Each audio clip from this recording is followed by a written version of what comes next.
Do you think that if there is a woman that then she should be having feministic traits, and if a man is there then he must be having masculinistic traits? Let us first understand the feministic traits and masculinistic traits. In feministic traits, we can say that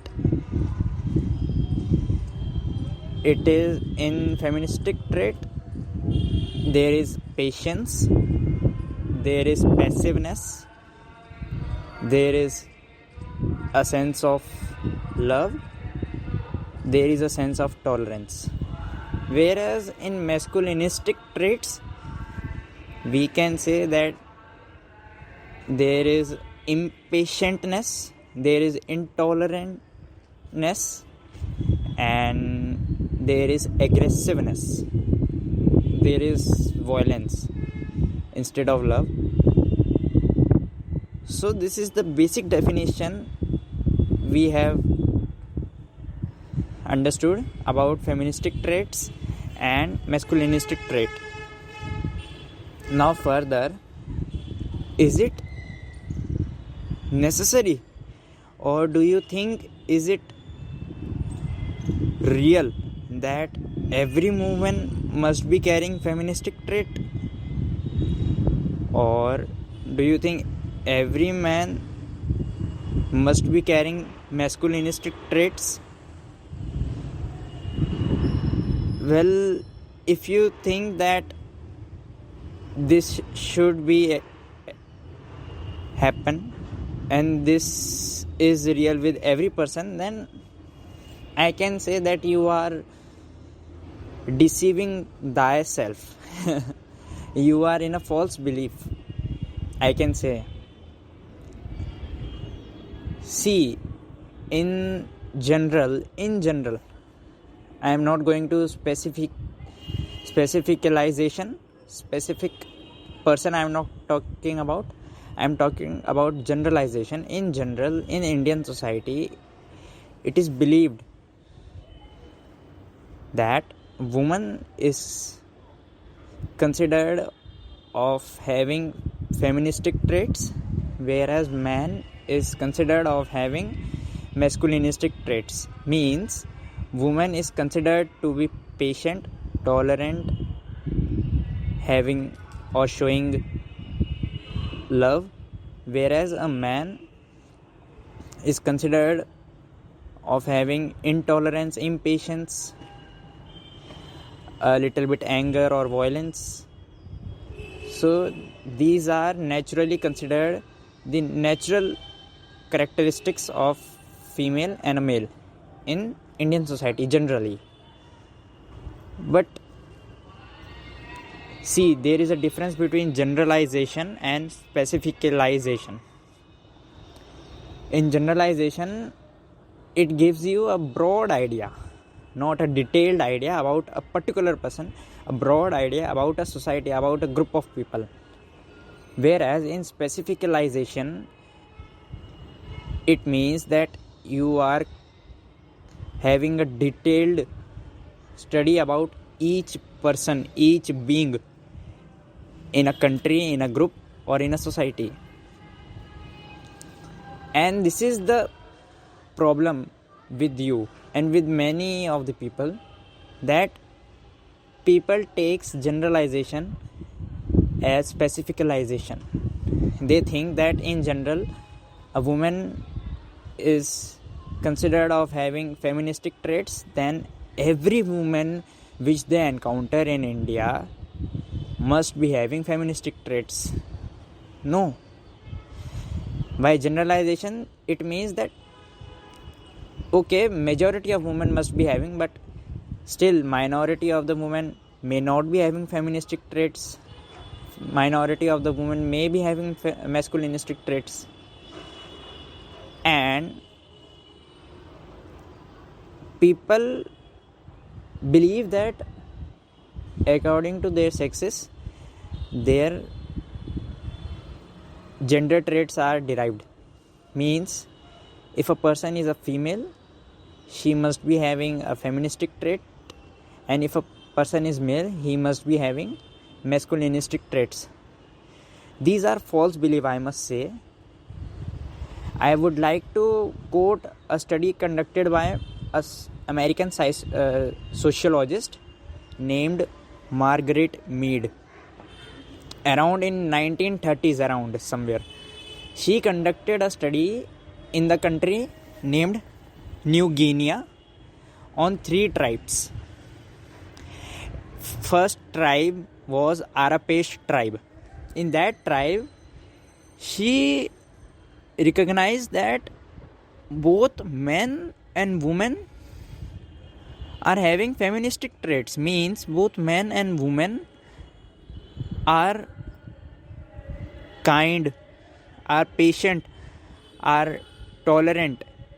And when it comes to the child caring, in that tribe it is considered that it is the duty of both mother and a father to cater their child. So she found that in Arapash tribe, the trait which is prevailing is feministic trait. Then she observed in another tribe, Mundugumor tribe. In that tribe, she found that in this tribe there is masculinistic trait. Means both men and women are aggressive. In that tribe, people are hunters basically. So for a hunter, aggressiveness is required, otherwise he or she would not be able to hunt. Aggressiveness is very much required to hunt. So she found that in that society, both men and women are aggressive in nature, and even the women, they disliked to be a mother, and they even at some extent disliked their own daughters. Means this much level of aggressiveness was there in both men and women. So she found that in Mundugumor tribe, there was a masculinistic trait which was prevailing. And in third tribe, named Chambuli tribe, in that tribe, the roles which we see generally in Indian society was not like that in that tribe. In that tribe, it was opposite. Means females were having dominant role in that tribe. Females were the major economic provider for the family. Females go out and earn for their family. Females take major decisions of their family, whereas males are considered to be remain in house and cater their children and express themselves.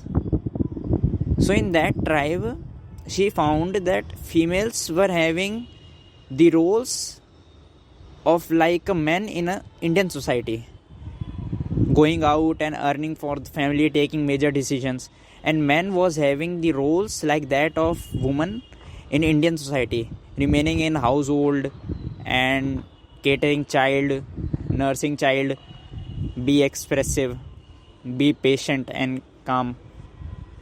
So in Chamboli tribe, she recognized that men were having the feministic traits and females were having the masculinistic traits. So by the study of Margaret Mead, I can conclude that whatever trait you have, a particular person, it does not depend on his or her sexual orientation. It depends on society also, like that of three tribes we just now discussed. So another sociologist named John Money, he said that a particular child acquires the behavior, appropriate behavior for himself or herself by seeing his surroundings. For example, if a boy is raised, so he will acquire the appropriate behavior for him by observing his society, his surroundings. He will observe what other boys are behaving like. Similarly for a girl. So he even proved that just before the age of 3, if a boy is raised like a girl, if a boy is raised in the environment where female-like behavior is prevailing, so that boy will acquire the female-like behavior in his surroundings.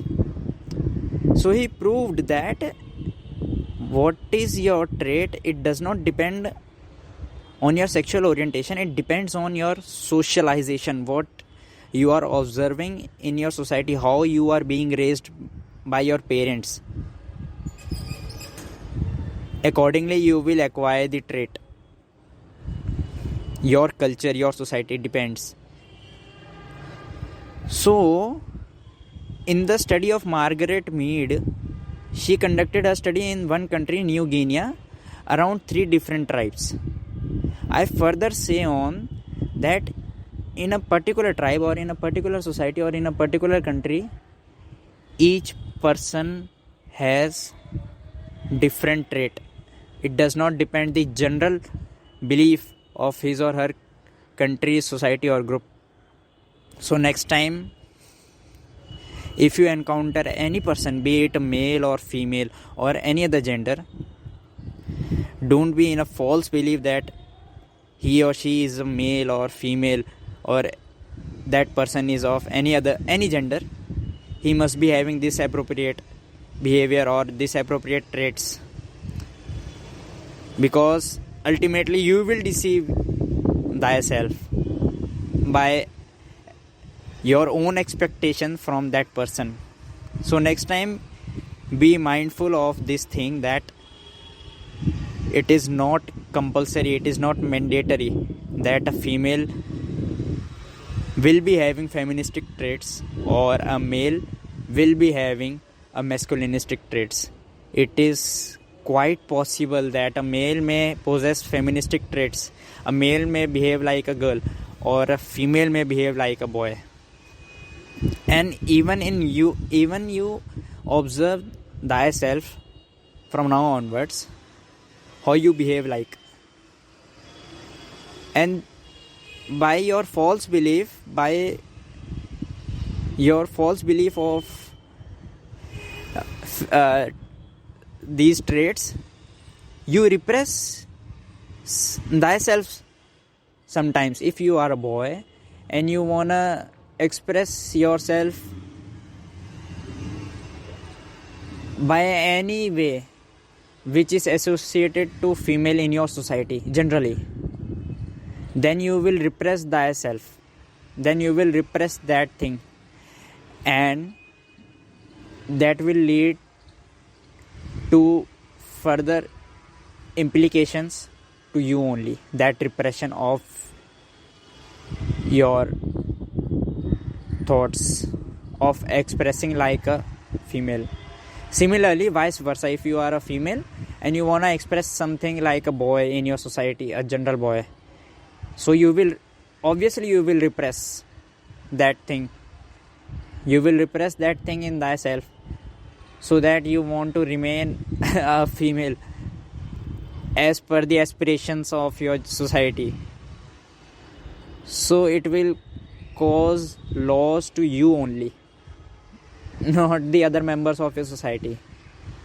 So if someone is behaving in front of you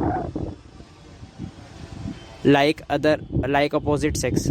So don't think that he or she is having a disease, a psychological disease. It is a natural, it is something which is natural. They must be having their own trait. They must be having a trait. Say for example 70% of masculinistic trait and 30% of feministic trait. Yes, it can possibly happen. There was a scholar, very eminent scholar. He said once that Gautam Buddha and all the 24 Tirthankar must be having feministic traits. He justified his answer by saying that they do not possess beard. Yes, it is true.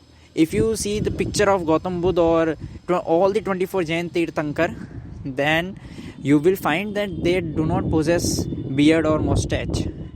And yes, it is a biological indicator of a female. Generally a female does not have mustache and beard. So on this justification, it is right. I further say on that yes, these people acquired the feministic trait by their own choice, because what I have defined feministic trait in the very beginning of the video is love, patience and tolerance, and we can find all these three characteristics in Gautam Buddha and 24 Tirthankar. In their teachings it shows that they must be possessing these three characteristics. So I support that scholar that these people must be having feministic traits. Similarly, if these people biologically they are male but having these feministic traits, if these people can possess these opposite traits, then why can't you possess the traits which you want, which are something natural to you? No matter you are a boy and you possess a feministic trait, no matter you are a girl and you possess a masculinistic trait. As I have discussed earlier, there are some societies in which females are more sexually aggressive sex as compared to males. I have given you the example of the Chamboli tribe, where females were having masculinistic trait. They are aggressive, sexually aggressive, and males were passive, sexually passive. So next time, don't deceive thyself and don't repress your own thoughts according to your sexual orientation, according to your general belief about masculinity and femininity, because it will cause loss to you only, none another. In your surrounding, in your friend circle, in your family, none another.